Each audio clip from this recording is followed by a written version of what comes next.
Nuestro mundo está sujeto a movimientos, continuidades y cambios debido a distintas fuerzas que se contradicen, se desafían, se amplifican, se anulan y se multiplican. Fuerzas que permiten dar vida a través de días, noches, veranos, inviernos, otoños y primaveras que renuevan los ciclos.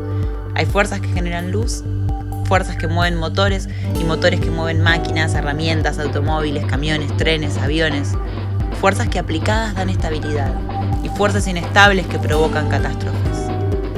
Ciertos campos de fuerza como el electromagnetismo nos permitió disfrutar de la televisión y de las legendarias guitarras eléctricas del rock and roll. Otras fuerzas, en cambio, fueron las que ocasionaron los peores desastres humanitarios de nuestra historia. Existen fuerzas que producen el alimento de nuestros pueblos, fuerzas que nos dan abrigo, fuerzas que se imponen, fuerzas que resisten, fuerzas que nos dan esperanzas. Hay fuerzas que intentan permanecer ocultas, que su virtud radica en ser desconocidas, en que nadie sepa de ellas.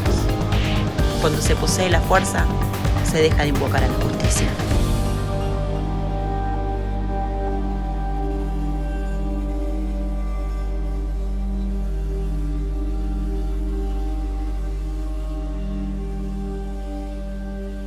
Vivimos ya 2 décadas del siglo XXI. Los pregoneros de la globalización neoliberal no han dado en el clavo con sus promesas de mejores condiciones para el conjunto de la humanidad. El triunfo del mundo libre, la democracia, la igualdad de oportunidades y la convergencia entre los países del norte y del sur del mundo. Más aún, no se ha disuelto la brecha entre el primer mundo y el tercer mundo como han intentado demostrar una y otra vez los analistas globalizantes. Es bastante impresionante ver cómo algunas explicaciones que hablan de la desigualdad, que la desigualdad se achica permanentemente en el mundo, en la región, en nuestro país, en la Argentina. El diagnóstico de esas explicaciones es que tarde o temprano, y digamos siempre en periodos, pensando en periodos cortos, digamos, la desigualdad se reduce, se achica y hasta desaparece. Entonces cuando vos estás mirando, digamos, la realidad de tu país, de tu región, América Latina, la región más desigual del mundo, lo que primero te surge es tener que cuestionar esas explicaciones. Todo el cuadernillo en particular surge de poder dar una explicación que esté asentada, que esté pensada en la realidad de nuestro país y de la región, digamos. Que pueda ser coherente, una explicación que sea coherente con lo que nosotros estudiamos, pensamos como explicación de la desigualdad y lo que vemos, la realidad de nuestros tiempos, digamos. Desde el inmigrante eso nos juega mucho en contra como mujer muchísimo, no podemos ir a hacer una denuncia, siempre sabían decir, pero ¿por qué no vas a hacer a tu país?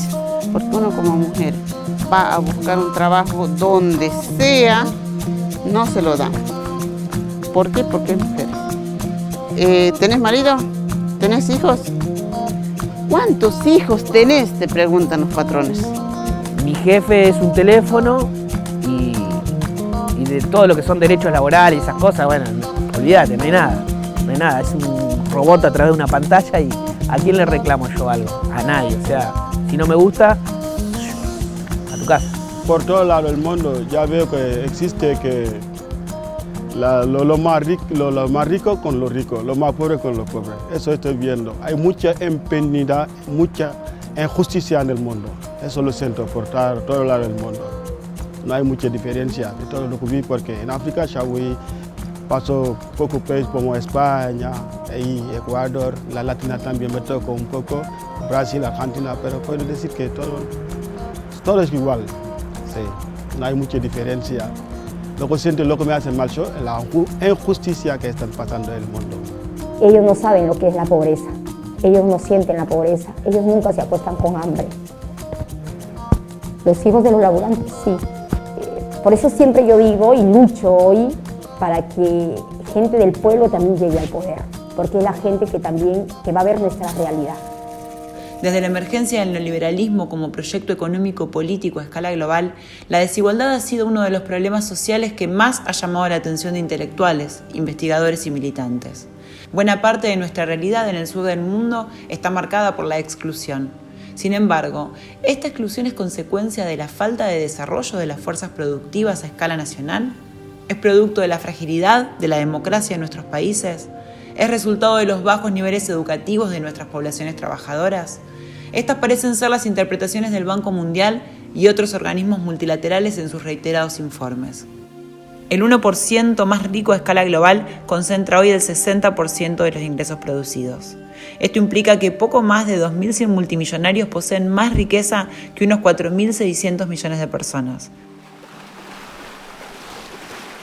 Desde los años 70 del siglo XX hasta nuestros días casi, la explicación predominante ha sido que la desigualdad es sencillamente producto de las capacidades diferentes de los individuos. Es decir, individuos con mayor preparación, con mayores condiciones, obtienen más ingresos y los individuos con menos capacidades y peores posibilidades de educación y demás obtienen menos ingresos. Cuando miramos un poco más en detalle, eso es solo el resultado de un proceso previo. Es decir, hay un proceso que generó la desigualdad de los ingresos en sí.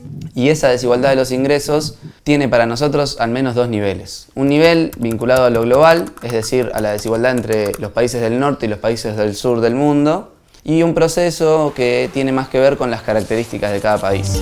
Poder pensar esas relaciones en un territorio concreto, en un lugar, en un tiempo concreto. Entonces, ahí la economía, la política de un lugar y de un momento histórico en particular son relevantes para entender las fuerzas de la desigualdad, las fuerzas que están operando en cada momento histórico. Los más ricos del mundo, una especie de plutocracia para grandes analistas, poseen ingresos que son impensables para el 80% de la población mundial. Claro que aquí radica el punto clave por el cual consideramos necesario discutir nuevamente la desigualdad. Nada de lo que tenga que ver con las causas profundas de la desigualdad puede leerse en clave individual.